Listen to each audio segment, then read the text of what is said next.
What's up guys, Dragon Royce here. So, para ito sa mga batang 90s. So, may nakita akong nagbenta nito. So, marami siya.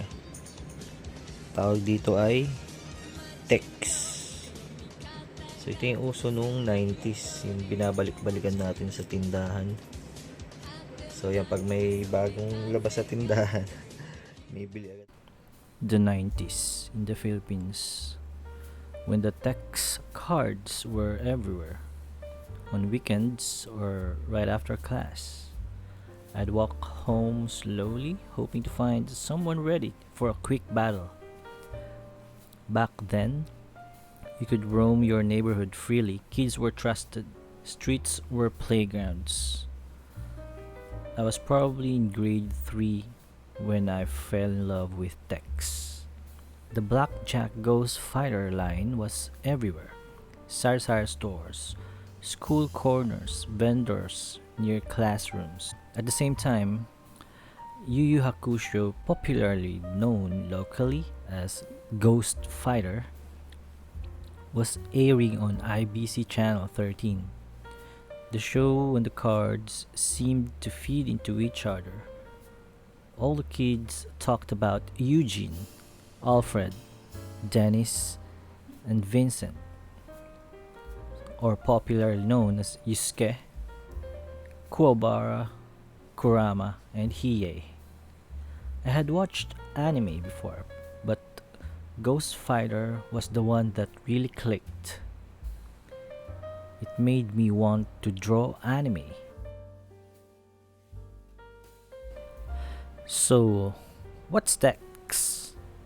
Teks. Teks. They are small, collectible cards, often featuring comic strips, anime scenes, even movie panels.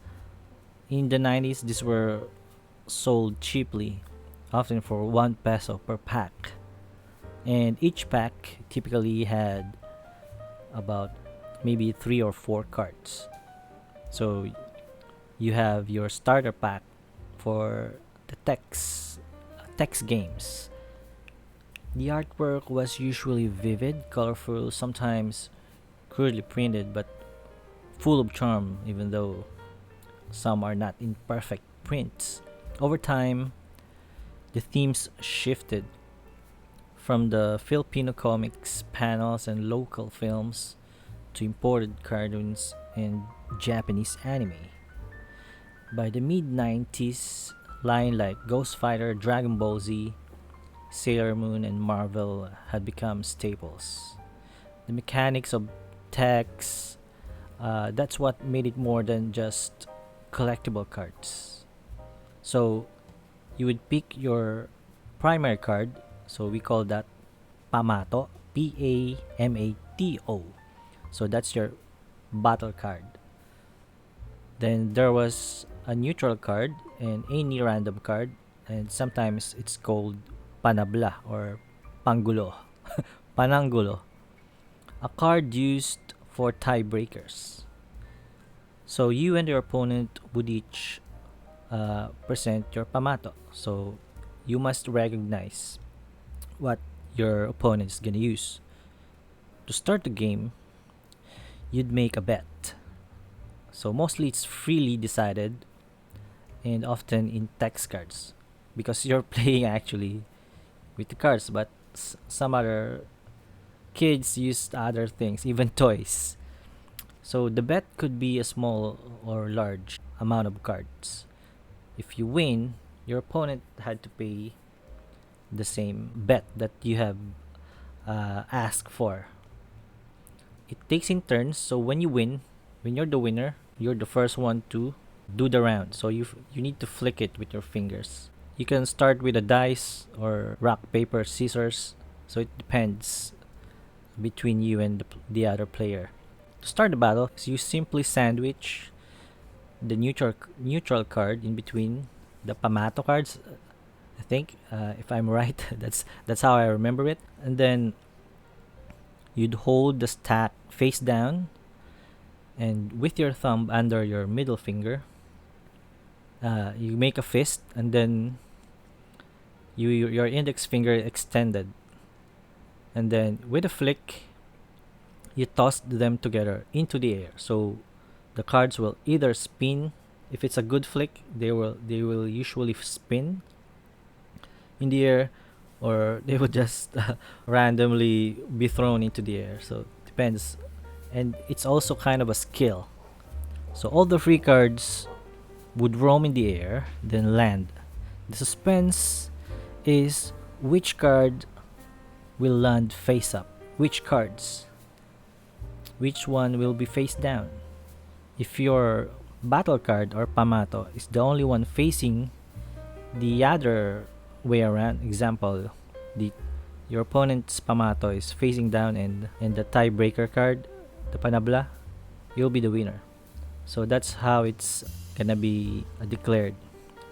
If the loser had fewer cards to match your bet, then you just take everything. The game ends when one player loses all his cards or simply gives up. Some players will try to cheat. So they create some kind of fold or crease on their battle card, pamato, and or pectus. That's what we call the move. Instead of the standard flick, they do some kind of flips called pectus. So it's kind of a cheat. And of course, if if you are known by doing this, you will get a bad reputation, and they will no longer play with you. So the best players usually learn some subtle flick techniques that's acceptable, usually with timing and thumb pressure. So it takes some learning, but once you get the hang of it, it will be like a natural flick. But also luck. Luck is definitely still a part of it. In some regions, players would also count cards in a special cadence, two parts per spoken number, splitting syllables, and if there was an odd card, a cha and a half. So in Filipino, this is how we count: 1, 2, 3. Isa, dalawa, tatlo. So that's an example. So when you count the cards, it will be E, so that's equivalent to one card. Sa, that will be two cards. Dala, that's 3. Wa, that will be 4. So isa, dalawa, that will be a total of 4 cards. But if it's just 3 cards, isa, cha. So that will be just 3 cards. So that's how it works. So that's how the cards are counted when you put your bet. So example, before the flick, usually the one that will give the bet is the one that's not flicking. The one that's flicking will ask how much. Then he will say isa cha, so something like that. So whoever wins, he will be the one flicking the cards. For me, summer breaks were magical. I collected thousands of Teks, mostly my favorite animes: Ghost Fighter, Dragon Ball Z, Zenki. I don't know if you know that anime. And my room had shoe boxes full of them. I remember opening the box, trading, showing off rare ones, and sometimes losing bets to kids I didn't even know. That mix of joy, rivalry, and community, it was pure childhood. The 90s childhood. But then, high school came. So I thought it was kind of a phase where I need to change. So I donated my collection, all the texts I have. I gave it all to a neighbor friend, believing I'd grown out of it. Over time, I wondered, where are those cards now? Were those cards just scraps of cardboard or time capsules? Because scraped edges, folding, fading, all tell stories. A mint Ghost Fighter card today feels like a time machine, seeing yourself as a kid again, hearing laughter echo in quiet streets. Texts were once seen as unintended commercial byproduct of Filipino comics culture. A game born from cheap reproduction of comic panels turned it into a kid's trading card pastime. An artist named Bijan Grospe revived the form with Project Teks, creating custom texts with modern themes, movies, bands, pop culture, as a tribute to that lost art. And Ghost Fighter's legacy remains strong in the Philippines. The localized Tagalog dub changed names. So, like the one I mentioned earlier, Yusuke became Eugene, Kuwabara became Alfred, Kurama was Dennis or Denise because at first they thought he was a girl. Botan became Charlene. So the story about Dennis and Dennis Kurama, they thought he was a woman because he was he looks feminine, long hair, beautiful eyes. But until they got more contents for the anime and realized he was really a boy. So that's the backstory. Due to the limited source materials at the time, the dub team misidentified Dennis or Kurama as a female and even Genkai as a male. So the show aired initially on IBC 13 in the mid early 90s, I think 93, 94. And later on, it was aired on GMA. It is kind of in the prime time slot, so about 7 p.m. in 1998. Ghost Fighter is still iconic among Pinoy 90s kids. It's referenced in meme culture, in conversations, in streaming announcements, and now even a Netflix live action adaptation.